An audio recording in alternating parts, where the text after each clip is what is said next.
কিন্তু এত বড় ঘটনাটা ওকে যেন ছুঁতেই পারলো না। কেমন একটা ভাব রাজ্যে রয়ে গেল। আমার কি মনে হয় জানো? আমার মনে হয় উনি আমাদের শিক্ষা দিলেন।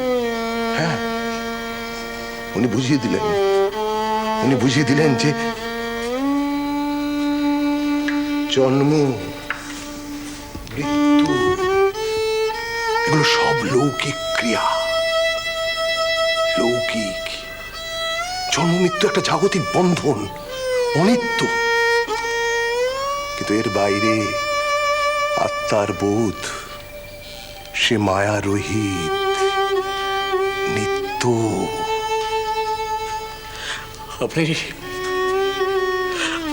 আপনি এখনো এসব ভাবতে পারেন ভট্টাচার্য মশাই?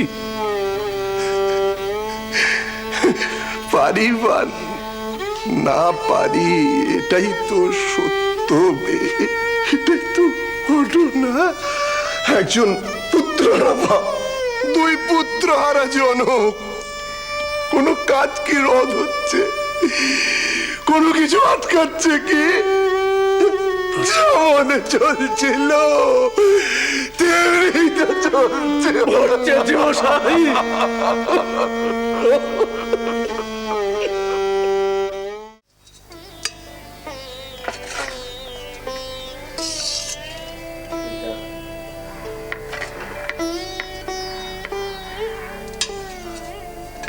खा खा रामलाला, खा बेटा। आहारे খিদেতে তোর মুখ চোখ একেবারে শুকিয়ে গেছে। তো আমি কি করি বল? লোকের কাছে চেয়ে ভিক্ষে করে রেঁধে তবে তো তোর ভোগের ব্যবস্থা করব।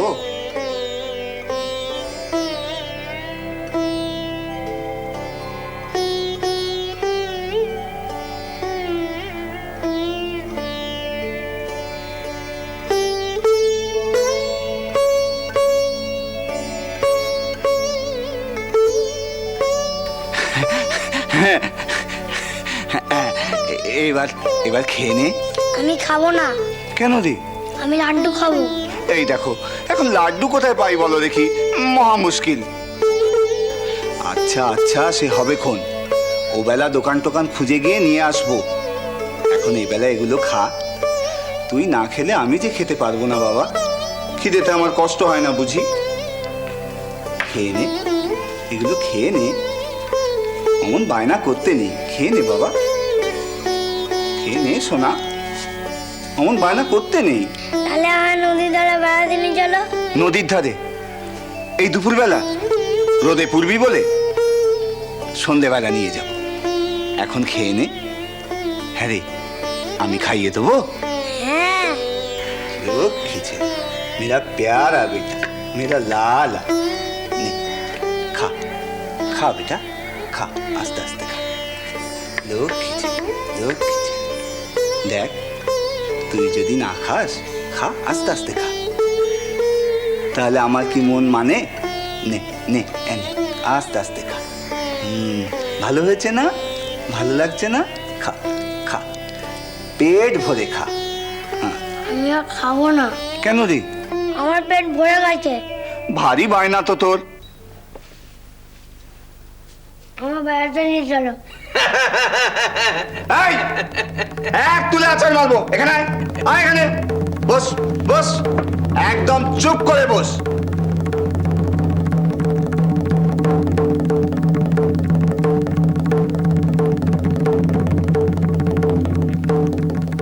আরে তুমি কখন এলে বাবা?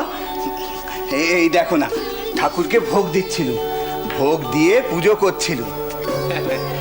সে তো বটেই, ওই ধাতুর বিগ্রহ মূর্তি ভোগ খেয়ে নিল।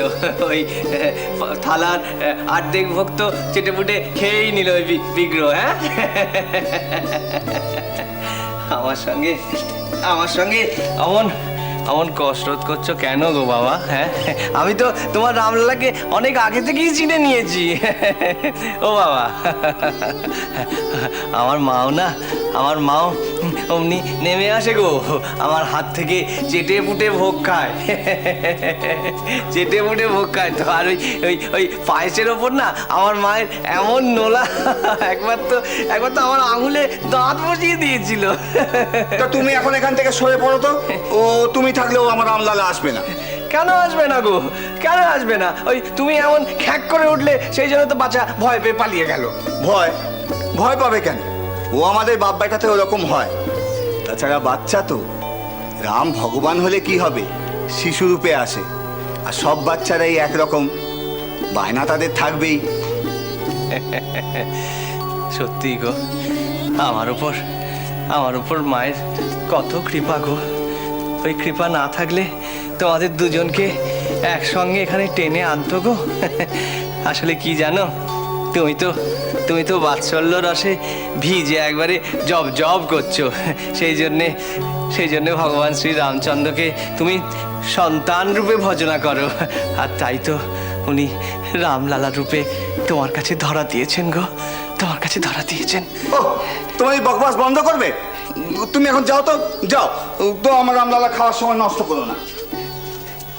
যাও যাও যাও, এখন যাও। খা বেটা, খা। ওই দেখো আবার গো, আবার। খা, খেয়ে নে। খা, খা। ও বাবা, আস্তে আস্তে। তুমি বড় সিদ্ধজন গো, তোমার মতো সাধক কজনা।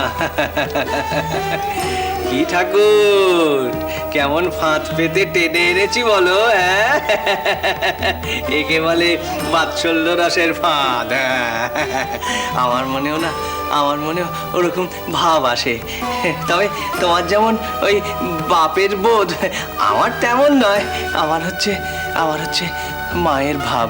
আরে আমার তো সেই রাধা ভাসে মধুর ভাব আসে না, তাকে প্রকৃতির ভাবও বলতে পারো। সেই ভাব এলে না আমার কেমন কোল জুড়িয়ে আট আসে গো, আট আসে। হ্যাঁ, ও আচ্ছা, একবার আয় না, একবার আমার কোলে বস। হ্যাঁ, আয় না, আয় কোলে বস। হ্যাঁ, বস।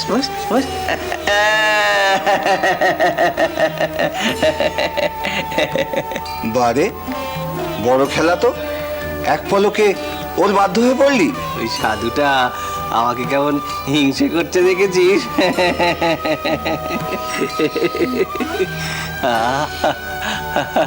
বড় তৃপ্তি গো, প্রাণটা যেন জুড়িয়ে গেল গো। এসব কি হচ্ছে জানিয়ে আমাদের গোড়ার কথা তুমি শোনো। ওই যে তিনি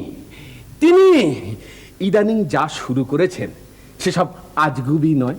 হ্যাঁ, সেসব আজগুবি নয়। মায়ের মন্দিরে মা, সে অবধি ঠিক ছিল, কিন্তু এখন একবার রামচন্দ্রের সীতা হচ্ছেন, তো কখনো আবার ওই শ্রীকৃষ্ণের রাধা হচ্ছেন, কখনো আবার ওই কচি রামচন্দ্র হয়ে মন্দিরে ঘুরঘুর করে ঘুরে বেড়াচ্ছে। সেদিন তো দেখলুম ওই মায়ের মন্দিরে শাড়ি গয়না পরে মায়ের দাসী হয়ে চামর দোলাচ্ছে। তার মানে ওই শেষ দশাটা এখনো জানা হয়নি বুঝি? আবার কি শ্রীরাম কৃষ্ণ